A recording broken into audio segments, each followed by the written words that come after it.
Boa noite a todos.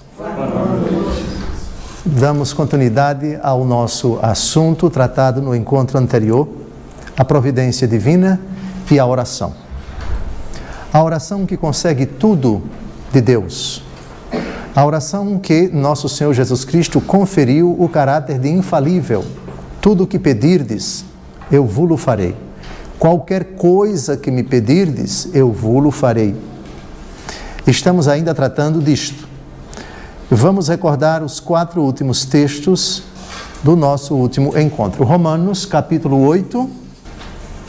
E aquele que perscruta os corações sabe o que deseja o Espírito, o qual intercede pelos santos segundo Deus. São Paulo aqui trata, Romanos 8, 27, do tema da oração. Ele diz no versículo anterior que nós não sabemos pedir nem orar como convém, mas o Espírito vem em socorro da nossa fraqueza e ele age em nós com gemidos inexplicáveis, gemidos inefáveis, gemidos que não podem ser definidos por voz nenhuma, por raciocínio nenhum.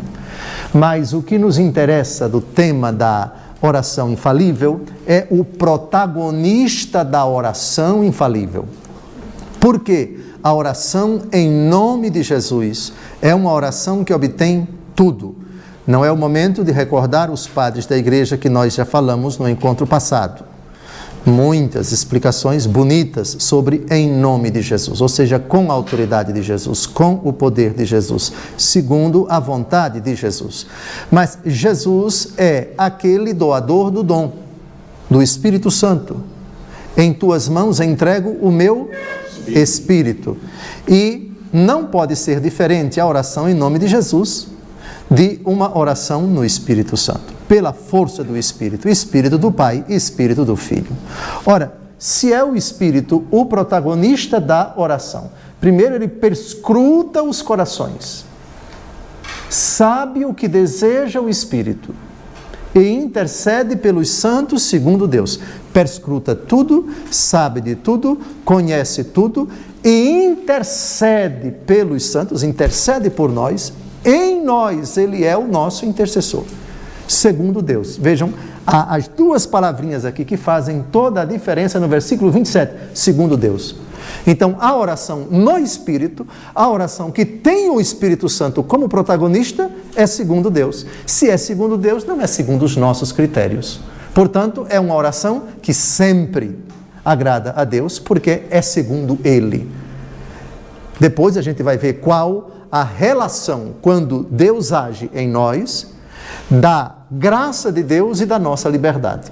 Eu repito, o que eu já disse, acho que 10 vezes, porque esse é o 10º encontro que estamos tratando do tema da providência. Quando se trata de fazer o mal, a natureza humana nem é forçada por Deus, nem é impedida por Deus, mas tem a permissão para fazê-lo. Mas, quando a natureza humana faz o que agrada a Deus, nem é coagida por Deus, nem é desassistida por Deus, é querida por Deus, que por sua vez auxilia. Deus coopera em tudo, essa expressão, para o bem daqueles que amam a Deus. Romanos 8, 28. Portanto, é muito importante memorizar esses verbos. Não é difícil, não. São verbos fáceis. Para o mal, para a perversidade, para os maus pensamentos, para as más ações da parte de Deus. Permissão, não violação, não impedimento e não participação, colaboração direta. Porque se Deus colaborasse com a nossa participação no mal, colaborasse, ele seria cúmplice. Se Deus forçasse o homem a praticar o mal, blasfêmia das blasfêmias, ele se contradiria. Porque Deus cria o homem à imagem e semelhança de Deus, e Deus é livre. E se Deus concordasse, mesmo que não participasse, mesmo que não cooperasse, se ele participasse, seria cúmplice. Se ele concordasse, não seria Deus, porque Deus não pode concordar com o mal, ele é Deus. Por outro lado, na prática do bem, desde a conversão até os atos mais altruístas, mais nobres, mais dignos, mais meritórios, sem mim nada podeis fazer. Portanto, se eu penso algo de bom, já é Deus me ajudando a pensar. Sem mim nada podeis fazer. Obviamente, nada podeis fazer. No caso, quem pratica o mal, o sem mim nada podeis fazer se aplica nesse sentido. Se eu não permitisse que você existisse, você não poderia pecar. Está claro? Você não pode pegar a frase de Jesus e descontextualizá-la. Dizer, não, ele disse em João 15:5, sem mim nada podeis fazer. Então, se o demônio está agindo, é com a ajuda de Jesus. Epa, aí não. Isso é uma ilação blasfematória ao extremo. Você pode dizer, sem dúvida alguma, sem mim nada podeis fazer. Jesus dizendo ao diabo, se você existe, é por graça minha. Se você existe, é porque eu permito. E se você usa a sua perversa vontade para enganar os meus, é porque eu permito. Então, nesse sentido, sem mim nada podeis fazer com relação aos maus. Agora, sem mim nada podeis fazer para os bons, para aqueles que fazem o que agrada a Deus. Sem a existência de vocês, vocês não poderiam fazer nada de bom. Segundo, 1 Coríntios capítulo 4, versículo 7, o que não tens, que não tenhas recebido. Ou seja, todas as potencialidades, os dons, os carismas, a inteligência, o desejo, o anelo, etc. Tudo isso vocês receberam de mim. Até o livre-arbítrio, que eu jamais violarei, nem forçarei, nem impedirei, mas auxiliarei. Ficou claro, mais ou menos, em linguagem bem mastigada, para a gente resguardar a soberania de Deus e o respeito que Ele tem pelo livre-arbítrio do homem, tanto para o bem quanto para o mal. Está claro? Bem, mas isso nós já vimos, mas é sempre bom repetir, é sempre bom mastigar, porque já estamos mais da metade do estudo da providência e é um mistério que, por outro lado, muita coisa pode ser compreendida dele, se bem que muitas interrogações vão sempre perdurar, seja para o sombrio, misterioso, asqueroso, horroroso mistério da iniquidade, com todas as suas manifestações, e a bela, gozosa, jubilosa realidade do mistério da piedade, Deus agindo imediatamente e também pela mediação das decisões humanas, desde as mais simples, que aparentemente são indiferentes, até as mais bonitas, as mais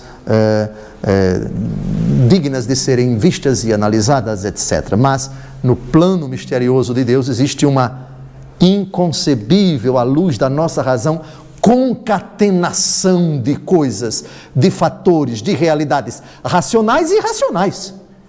Porque nada escapa, como nós já vimos, desde uma abelha até uma folha que cai, até um prego que acidentalmente é deixado numa estrada e que pode causar um pneu estourando que, na verdade, desde toda a eternidade, aquilo dali é ou pode vir a ser um fator preponderante para a solução de um problema, talvez a 500 quilômetros dali, ou talvez há 5 ou 10 anos, porque Deus, desde toda a eternidade, determinou que a solução daquela desgraça nas Minas Gerais teve como início um pneu estourado na Groenlândia. Quem somos nós para dizer que não há concatenação nenhuma? Absolutamente! É algo tão grande, o mistério de Deus, pela nossa fragilidade, pela nossa também pequenez no tempo, no espaço e a nossa capacidade de compreensão que nós não compreendemos. Muita coisa, absolutamente muita coisa, seja para o mistério sombrio da iniquidade, quanto para o mistério belíssimo da piedade, não compreenderemos causas, razões, efeitos, soluções, procrastinações, retardos e também acelerações, abreviações de realidades. Nós não conhecemos verdadeiramente. Estamos diante de um mistério belíssima e estupendamente grandioso demais para a pobre capacidade desse bispo matuto poder aprender esse que, como São Paulo diz na carta aos Romanos capítulo 11, o abismo da riqueza, da insondável de Deus. Quem conhece os mistérios e os pensamentos do Senhor? Agora, um texto de João 14, um texto de João 15 e um texto de João 16, exatamente o mesmo tema. Abramos, por favor, a nossa Bíblia. O primeiro texto, qual foi? João capítulo 14, versículos de 13 a 14. E tudo o que pedirdes ao Pai em meu nome, vô-lo farei, para que o Pai seja glorificado no Filho. Qualquer coisa que me pedirdes em meu nome, vô-lo farei. Memorizem bem o versículo 13, porque o texto que nós vamos ler agora em espanhol, e obviamente se a minha tradução for horrível, eu estou pronto a ser dilacerado por vocês daqui a pouco, mas vocês vão me ajudar, até porque o texto vai constar no vídeo que vai ficar na internet, então a tradução não pode ser mal feita. Mas como todo esse discurso, que é o tratado 73 do comentário do Evangelho sobre São João, é sobre esse versículo que acabamos de ler, o versículo 13. Vamos repetir de novo o versículo 13. E tudo o que pedirdes ao Pai em meu nome, vô-lo farei, para que o Pai seja glorificado no Filho. Para ajudar, para acrescentar, vamos ao capítulo 15, porque Jesus vai dizer algo parecido. Todos juntos, João 15, 16. Não fostes vós que me escolhestes, mas eu vos escolhi e vos constituí para que vades e produzais fruto, e o vosso fruto permaneça. Agora que vem o que interessa. Eu assim vos constituí, a fim de que tudo quanto pedirdes ao Pai em meu nome, Ele vos conceda. A promessa é clara, a promessa é bem explícita, tudo. E no capítulo 16, a mesma ideia vai voltar. Ele diz absolutamente tudo. João 16, 23 e 24, todos juntos. Naquele dia não me perguntareis mais coisa alguma. Em verdade vos digo, o que pedirdes ao Pai em meu nome, Ele vos-lo dará. Até agora não pedistes nada em meu nome. Pedi e recebereis, para que a vossa alegria seja perfeita. Um texto no capítulo 14, um texto no capítulo 15, um texto no capítulo 16, não é por acaso. Quando uma pessoa no mesmo discurso retoma um argumento 3 vezes, o mínimo que se pode esperar desse conferencista, desse palestrista, é que é um tema relevante. Se não o tema central do discurso. Para você falar isso 3 vezes, nos capítulos 14, 15 e 16, e depois o 17, que é a oração sacerdotal, Jesus está se despedindo.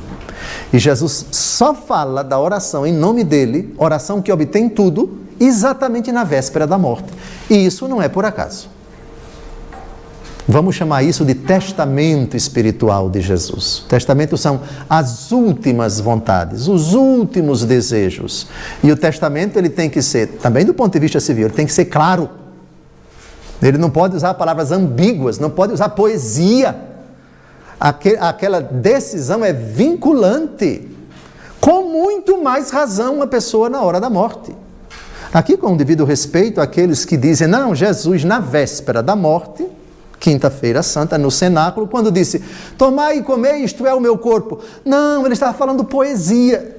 Quem é que fala poesia antes de morrer? Pelo amor de Deus. Quem é que fala linguagem simbólica antes de morrer? Vocês já viram, já escutaram alguém moribundo dizer as últimas determinações fazendo poesia de Carlos Drummond de Andrade? ou então de Cora Coralina. Ora, por favor, a linguagem é clara, é direta, é ao pé da letra mesmo, é isto. Bem, não é o momento aqui de tratarmos da interpretação católica de tomai e comer, isto é o meu corpo. Nós somos católicos, esse não é o momento, mas estamos falando de outras últimas disposições de Jesus, exatamente nesse discurso final: tudo o que vocês pedirem em meu nome, eu farei. E ao dizer isso 3 vezes, Jesus está insistindo em algo que é crucial, que torna a oração absolutamente infalível. Muito bem, então agora vamos a Santo Agostinho, que ele vai centrar as atenções só em João 14, 13. Mas eu repito, João 14, 13 é exatamente a mesma coisa que Jesus falou em João 15 e em João 16. Os 3 textos que nós vimos agora. O comentário que Santo Agostinho faz a João 14, 13, esse sermão ele pronunciou na cidade de Hipona, a cidade onde ele foi bispo. Só teve uma diocese, norte da África, se não me engano, Argélia é o atual país onde pertence. A cidade do tempo de Agostinho são só ruínas. Hoje tem uma outra cidade perto desse sítio arqueológico, é uma cidade com um nome muçulmano, porque é um país, pouquíssimos cristãos lá, de grande maioria muçulmana. Bem, ele pronunciou no sábado, dia 17 de janeiro do ano 420, portanto, exatamente há 1600 anos. Vamos lá então, Santo Agostinho, e olha o título dele: Pedir ao Pai e não receber. Quando Deus, por ser bom, digna-se, não nos dá. Atenção, ele não nos dá por 2 motivos. Ou porque o que formulamos não é conveniente, ou porque é conveniente, mas não vai dar agora. Ou vai dar algo muito maior e muito melhor do que aquilo que a gente julga que é o suficiente, e Deus Todo-Poderoso diz: não, é muito pouco para você, eu vou dar muito mais, porque você, não é porque você merece, por favor, ninguém merece diante de Deus, a gente não merece nem existir. 1 aos Coríntios 4, 7, o que tens que não tenhas recebido. Muito bem. E se recebeste, porque te glorias, etc, etc.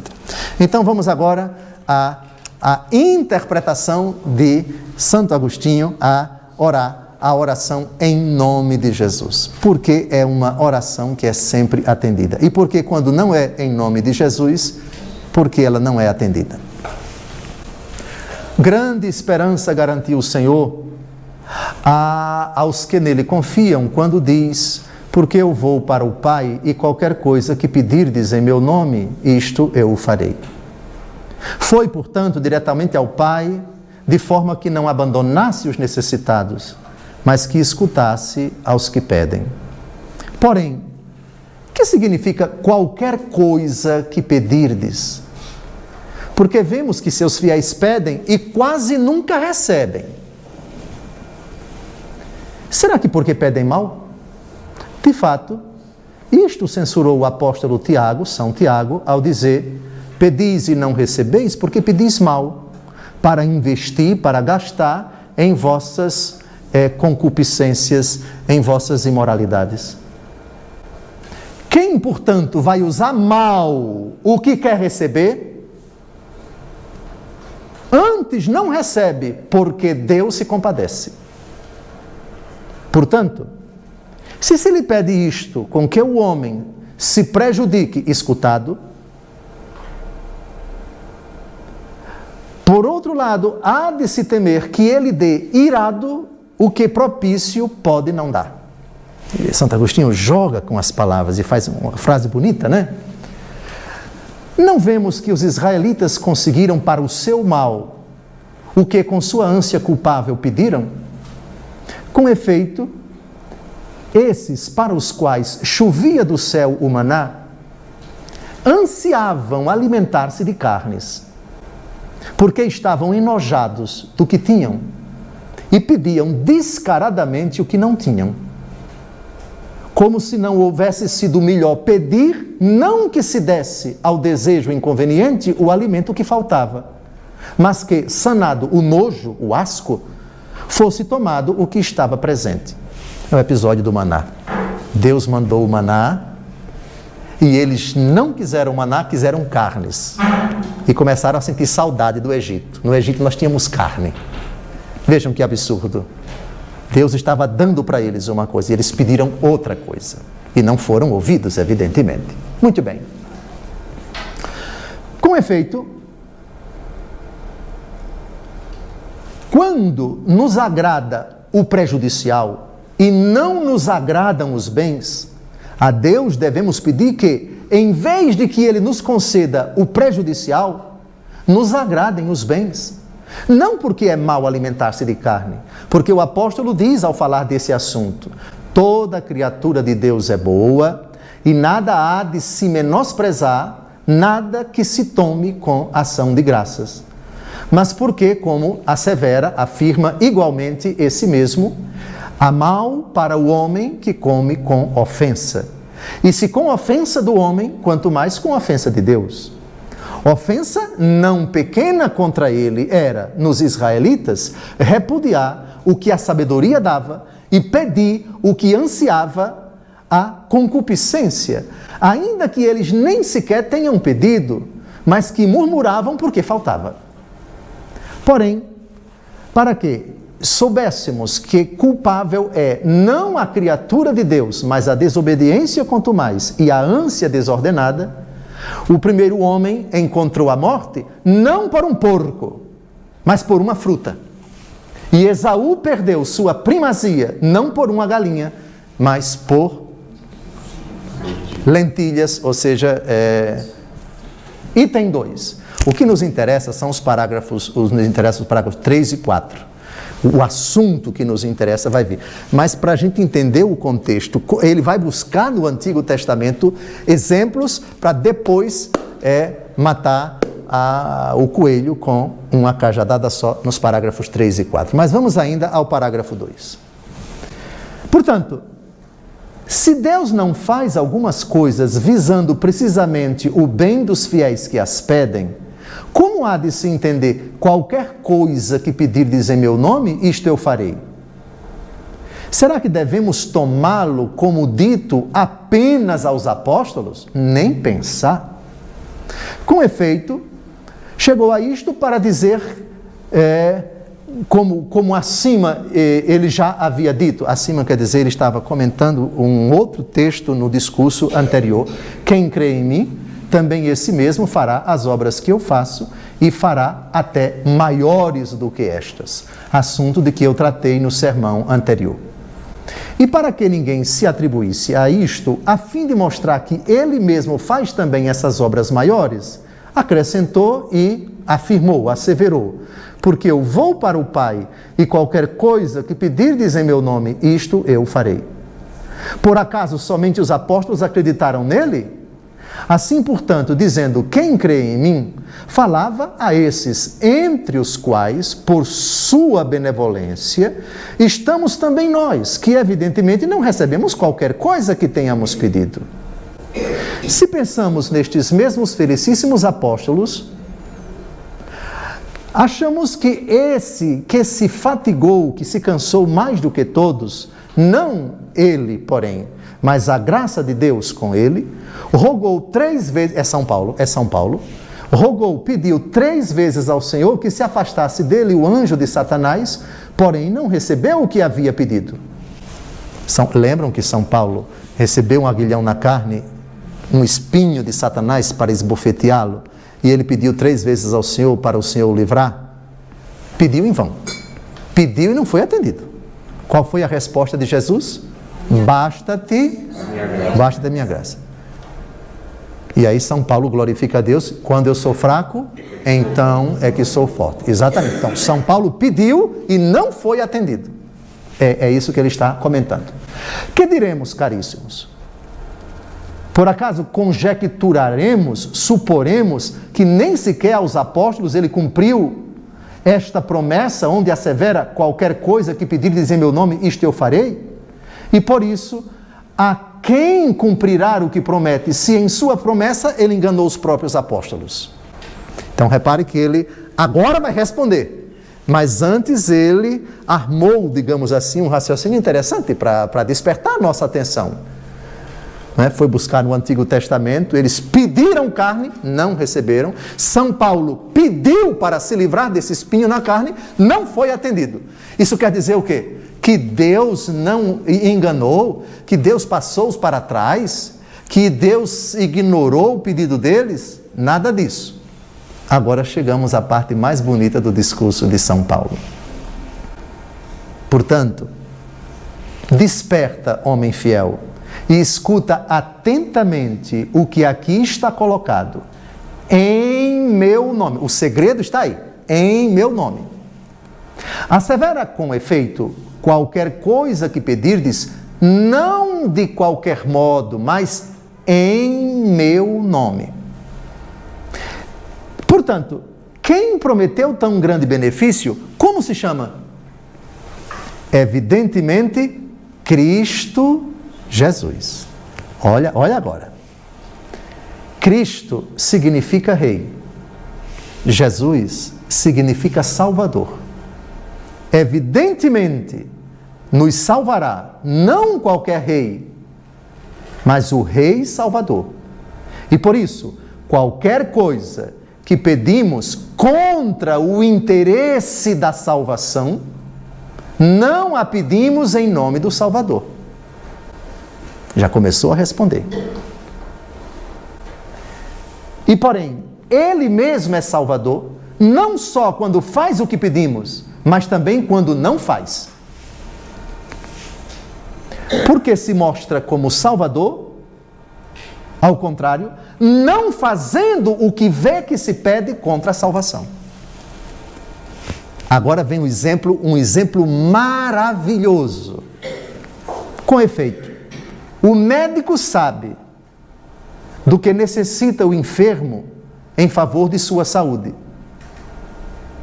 que contra ela. E por isso, para procurar a saúde de quem pede o contrário, não faz a vontade dele. Interessante.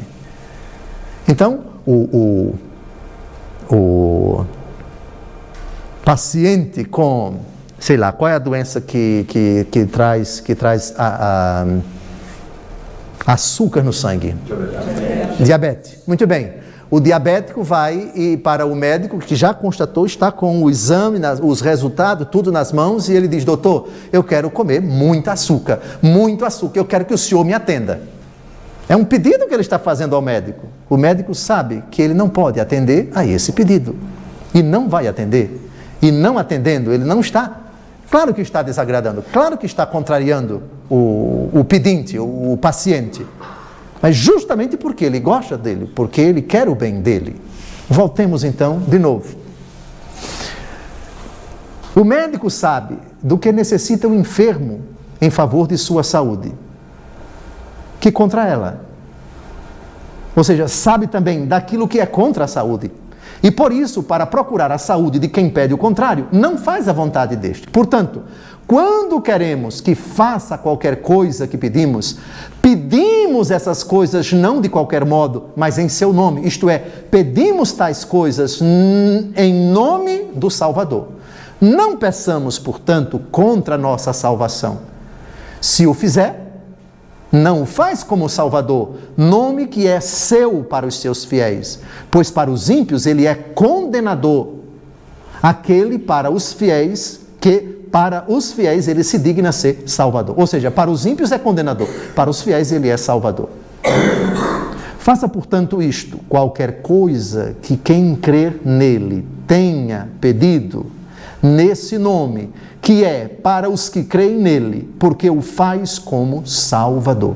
Se, pelo contrário, por ignorância, pede algo contra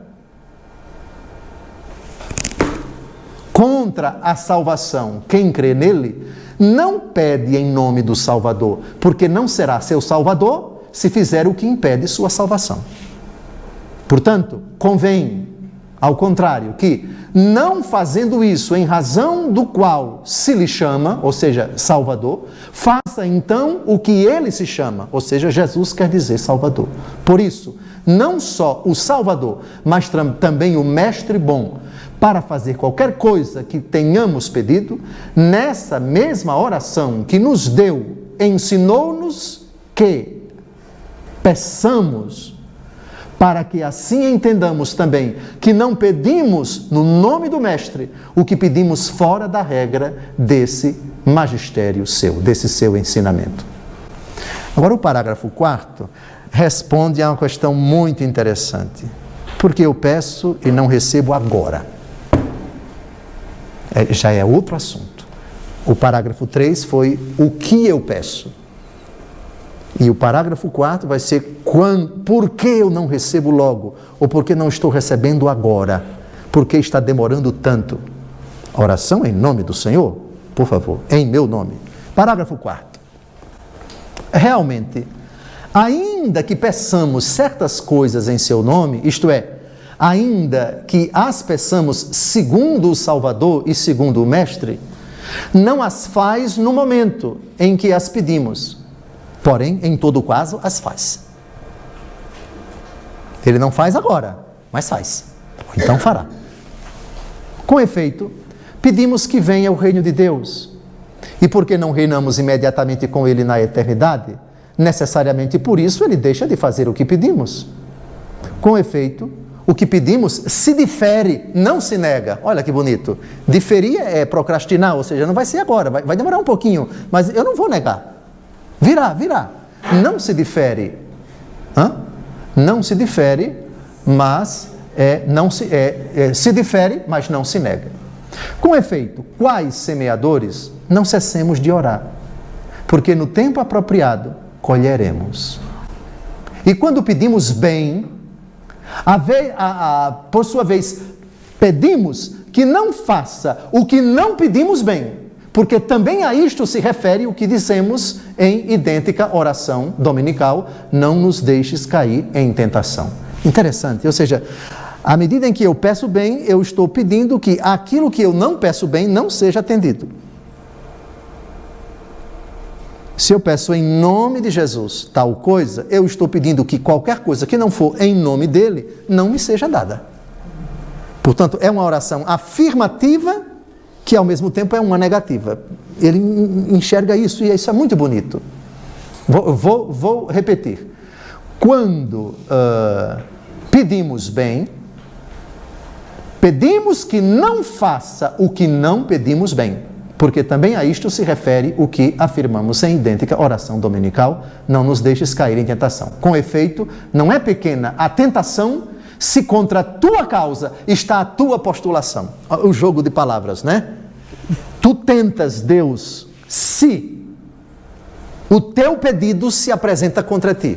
Tu estás te acusando diante de Deus. Tu estás caindo em tentação. A tentação de, na oração, pedir aquilo que não corresponde à vontade de Deus. Ou seja, o que torna a tua oração uma tentação para ti, uma provocação a Deus, é que o teu pedido é mau, porque não é segundo Deus. Tu estás pedindo aquilo que tu queres e não o que Deus quer.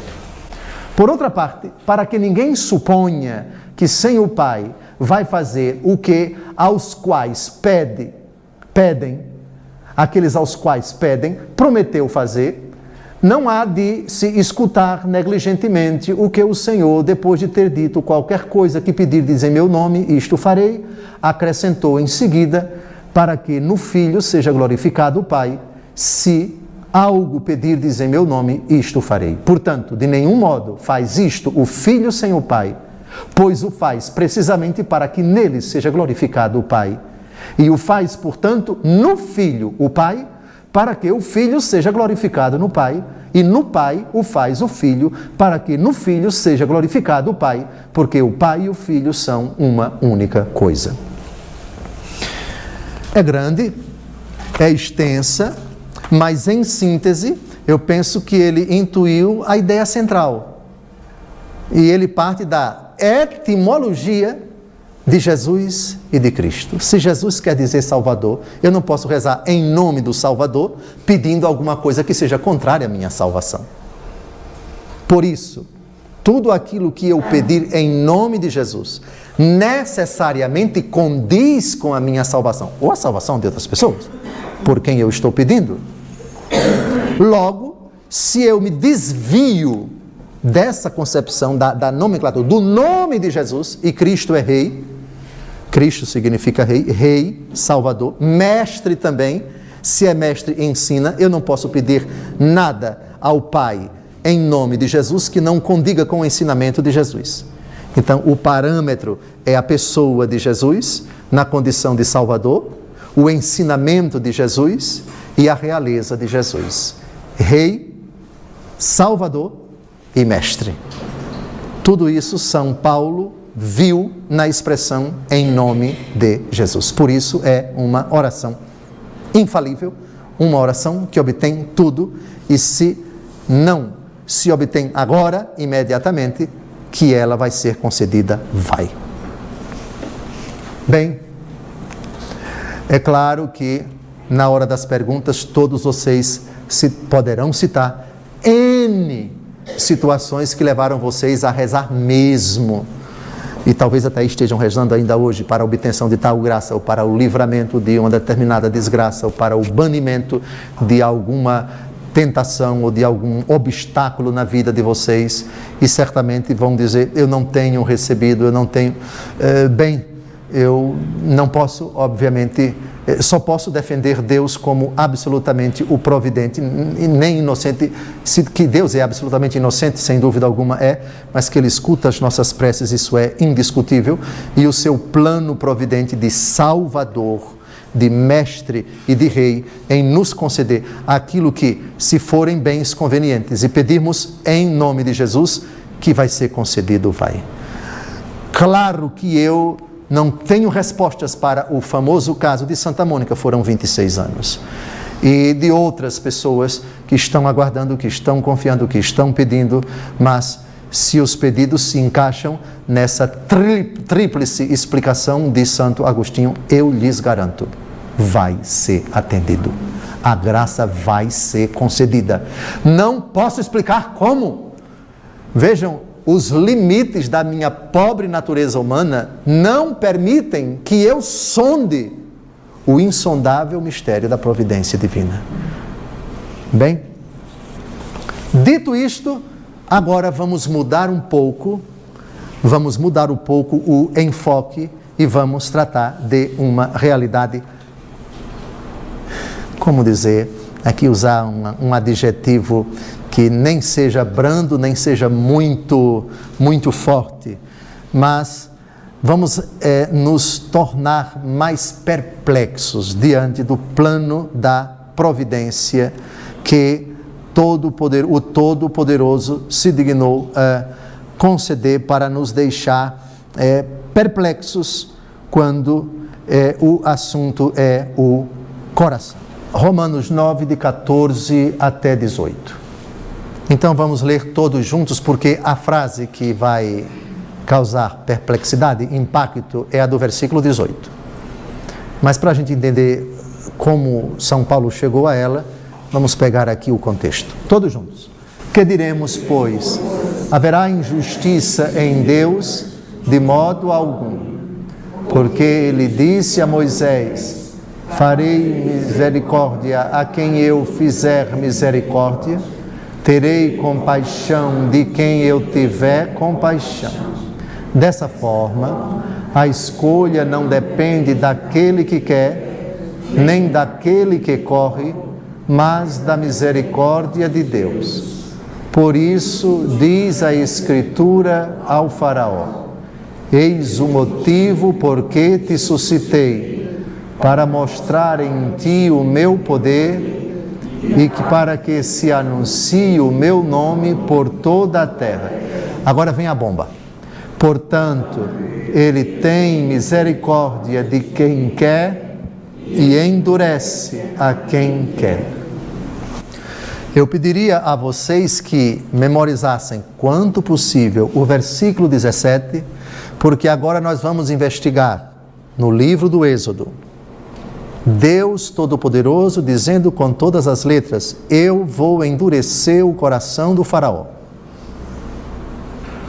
Qual é a finalidade desse endurecimento? Tenham isso em mente, o versículo 17. O versículo 17. Ora, numa linguagem corriqueira, endurecimento ou obcecação, o que é uma pessoa obcecada? Uma pessoa obcecada é uma pessoa, em linguagem bem vulgar, mas não vulgar, é uma pessoa com uma ideia fixa numa determinada coisa. Não, mas não é isso. O obcecado é o obstinado num determinado propósito. Propósito mal. Você não usa o verbo obcecar, eu estou obcecado por uma coisa boa. Não, você está decidido. Normalmente na língua portuguesa nós temos uma riqueza de vocabulários, e para umas coisas boas a gente não usa verbos que ordinariamente são aplicados para coisas más, não é? Teimoso. Você não diz que fulano é teimoso na prática do bem, você diz que o teimoso é o teimoso naquilo que é errado. Mas obstinado, ou então decidido, é uma pessoa decidida na prática do bem. Então, você separa isso na língua portuguesa. O obcecado é o endurecido. É aquele que paulatinamente vai esclerosando, ou seja, transformando as células do seu coração, entenda-se, a alma, em pedra. É um homem que se separa de Deus e, ao mesmo tempo, seu coração vai ficando duro, cada vez mais duro. Outras expressões que são sinônimas ao endurecimento do coração são tapar os ouvidos, engordar o coração, besuntar os olhos, adormecer, demonstrar um espírito desvairado, entorpecido, um espírito mendaz, de sorte que ele fica com a cerviz dura ou coração de pedra. Todas essas expressões se aplicam a um fato bem objetivo. Essa pessoa é refratária a Deus. Nela não há espaço para conselho, para advertência, para admoestação, para penitência, para conversão, para retroação da sua conduta perversa, etc. Este é o coração duro. Mas exatamente por isso, Dom José, se o coração duro traz todas essas nefastas consequências, verdadeiramente isso não agrada a Deus. Por que é que Deus endurece, às vezes, os corações das pessoas, quando na verdade deveria ser o contrário? Vamos analisar, por favor, o versículo 18. Porque no versículo 18, pequenino como ele é, a gente já tem uma fagulha de explicação. Ele usa de misericórdia, ele tem misericórdia de quem quer e endurece a quem quer. O texto autoriza a gente a dizer que aqueles a cujos corações ele endurece, que ele não tem misericórdia? Não. Dê uma olhada no versículo 17 que a gente vai perceber, porque vamos tratar agora do faraó. Ele endureceu o coração de Faraó. São Paulo está falando no versículo 17, o que nós vamos analisar agora. Deus endurece o coração de Faraó. Mas a gente vai ver textos também em que não é Deus quem endurece, é o próprio Faraó quem endurece. Então nós vamos ver agora, dá tempo ainda a gente começar a ver, Deus dizendo a Moisés: eu vou endurecer o coração do Faraó. A finalidade nós já sabemos, ela está ali no versículo 17. É claro que alguém poderia retrucar, mas Deus não poderia endurecer o coração de Faraó somente com uma praga, a primeira, transformar a água em sangue? Por que esperou a segunda, a terceira, a quarta, a quinta, a sexta, a sétima, a oitava, a nona, e só com a 10ª é que o Faraó abrandou o coração, e por pouco tempo, porque depois o coração dele voltou a endurecer, e ele se arrependeu de ter deixado os hebreus partirem, reuniu o exército e foi atrás. É claro que, se você hipotiza situações que na verdade não aconteceram, o fato é que aconteceu desse jeito. E a finalidade foi essa do versículo 17. Muito bem, então agora vai começar um assunto da providência divina misterioso. Misterioso e doloroso, por favor, porque não é fácil. Aqui eu vislumbro as santas mulheres que casaram com homens de temperamento duro, difícil, de uma convivência dramática, e vice-versa também, sim, perfeitamente. Às vezes ele é o santo e a pessoa desafiadora é a esposa, etc. E por que tantos anos? E às vezes por que o matrimônio chegou à falência? Não tinha mais condição de conviver. Cada um teve que seguir o seu caminho. E ele, ainda hoje, é cabeça dura, é coração duro. Não retrocedeu 1 centímetro. Ou às vezes ela. Ele, um santo, conviveu com ela, etc. E ela hoje, já seguindo o seu caminho, continua a mesma pessoa. Isso sem falar em âmbito de trabalho, em âmbito também político, social. É um desafio. E que, por vezes, Deus é o autor direto desse endurecimento. Como, Dom José? O senhor está dizendo com essas letras? Não, com as minhas letras não. Êxodo capítulo 4, versículo 21. O assunto é fascinante. Peço a todos que não percam a próxima aula, porque isso é uma aula, concatena-se com a outra. Eu não posso repetir tudo o que eu disse na aula anterior, por favor. Êxodo capítulo 4, versículo 21. O Senhor disse, todos juntos, o Senhor disse a Moisés: agora que voltas ao Egito, cuida para que todos os prodígios que te concedi o poder de operar, tu os faças na presença de Faraó. Mas eu endurecerei o seu coração e ele não deixará partir o povo. Alguém pode dizer, parece-me uma contradição, a primeira frase com a segunda. Parece. Porque se na primeira eu estou te ordenando que tu faças prodígios na presença dele, a finalidade não seria para abrandar o coração, para convencê-lo? Como é que o mesmo Deus que manda Moisés fazer os prodígios na presença do Faraó, o mesmo Deus que envia Moisés endurece o coração do Faraó? E agora? Ainda temos um outro versículo, por favor, capítulo 7, versículo 3. O coitado do Moisés, como vocês sabem, era gago. Por favor, capítulo 6, versículos de 28 a 30, Moisés foi uma vez, ele debochou de Moisés, e Moisés reclama. Vamos ler os versículos 28 a 30, no capítulo 6. Quando o Senhor falou a Moisés no Egito, ele o fez nestes termos: eu sou o Senhor, repete ao Faraó, o rei do Egito, tudo o que eu te digo. E Moisés respondeu-lhe: eu não tenho o dom da palavra, como me ouvirá o Faraó? Coitado, além do problema da dicção, ele não tinha o dom da palavra. Deus foi concedendo para ir, né? Muito bem. Então vamos agora a Êxodo, capítulo 7, versículo 3, todos juntos. Mas eu endurecerei o coração do Faraó e multiplicarei meus sinais e meus prodígios no Egito. De novo, alguém pode dizer aqui, mas parece uma contradição.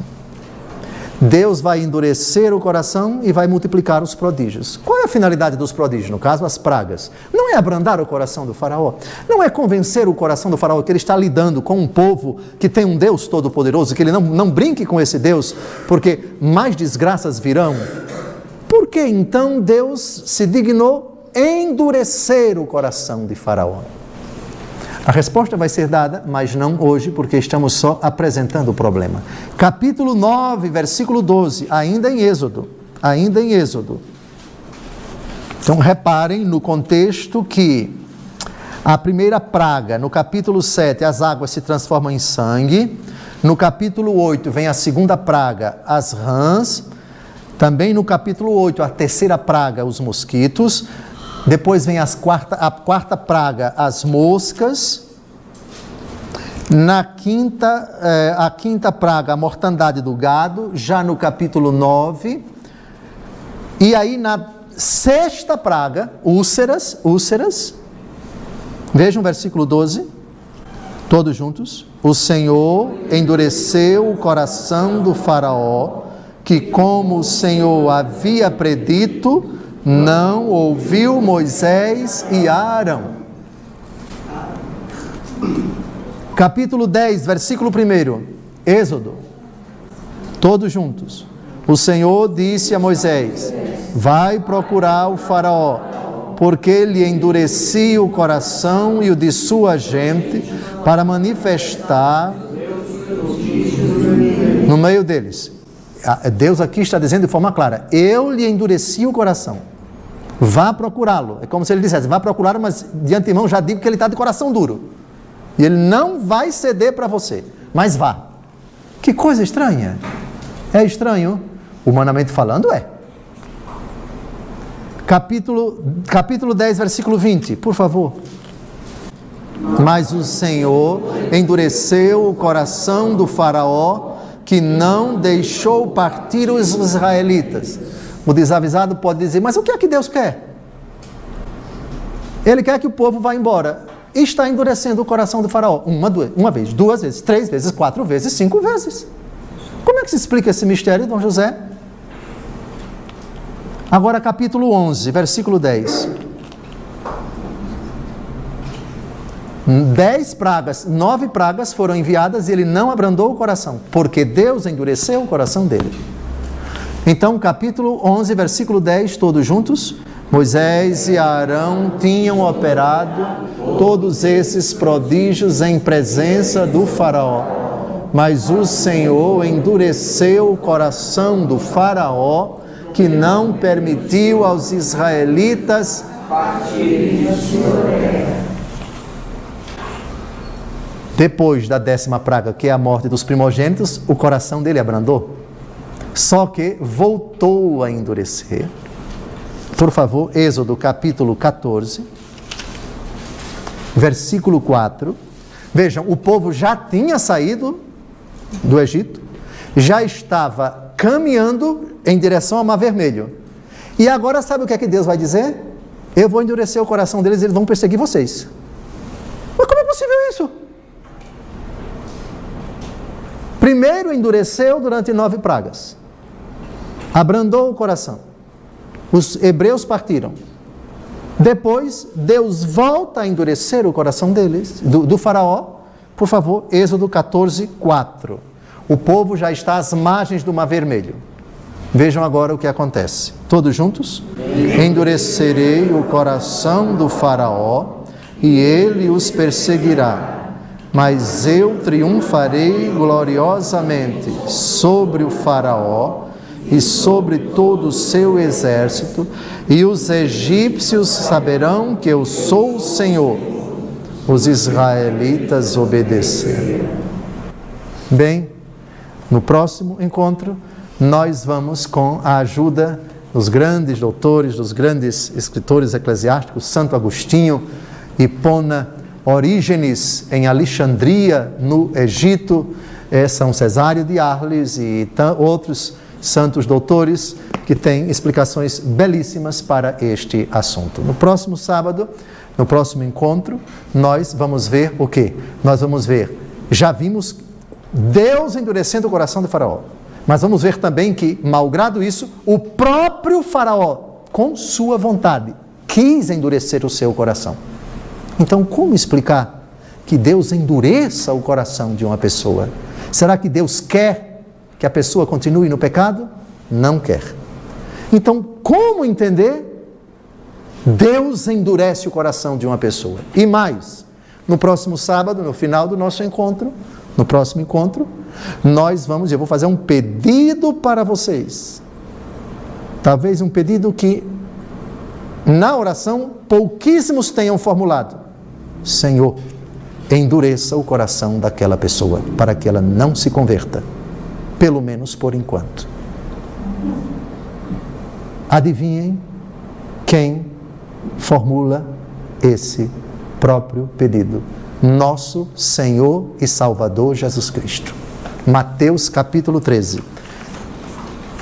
Não, Dom José, o estudo da providência está deixando meu quengo virado, porque nunca ouvi dizer que na oração eu deva pedir para Deus endurecer o coração de uma pessoa. Pois vai aprender, sim senhora, vai aprender. Mateus capítulo 13, versículos de 13 a 15. Às vezes é preciso pedir a Deus que certas pessoas não se convertam. Como é a história, Dom José? Minha cabeça vai pirar. Vai não. Porque é o próprio Jesus. Depende da intenção, depende do contexto, depende da situação. Escute bem a explicação que Jesus dá depois da parábola do semeador. Antes de explicar a parábola, por que é que Jesus só fala em parábolas para a multidão e para os seus ele explica o sentido? Versículo 13. Eis porque eles falam em parábolas, para que vendo não vejam e ouvindo não ouçam nem compreendam. Como é a história? Jesus aqui está dizendo que aquilo que ele disse não é para todo mundo compreender, não é para ficar tapado mesmo. É para ficar boiando, como se diz na minha terra. Eu não entendi nada. Ele não é para entender mesmo, não. Determinadas pessoas não convém, não é bom, não se deve ser claro. As coisas de Deus para certas pessoas, em certas situações, não podem ser dadas. Não deis pérolas aos porcos. A melhor coisa que você pode fazer para uma pessoa de coração duro é deixá-la na dureza, em certas situações. Não convém que ela compreenda, não convém que ela entenda. É Jesus quem diz isto. Avante, por favor. Assim se cumpre para eles o que foi dito pelo profeta Isaías: ouvireis com vossos ouvidos e não entendereis, olhareis com vossos olhos e não vereis, porque o coração deste povo se endureceu. Se endureceu, olha o verbo aqui na voz passiva. Taparam seus ouvidos, fecharam seus olhos para que seus olhos não vejam, seus ouvidos não ouçam, nem seu coração compreenda, para que não se convertam e eu sare. Aqui está o mistério. Há determinadas pessoas que ouvindo saram, que escutando compreendem, que sendo aconselhadas retroagem, mas outras, e esse é o plano misterioso de Deus, vão ser saradas, mas não agora, porque Deus permitiu.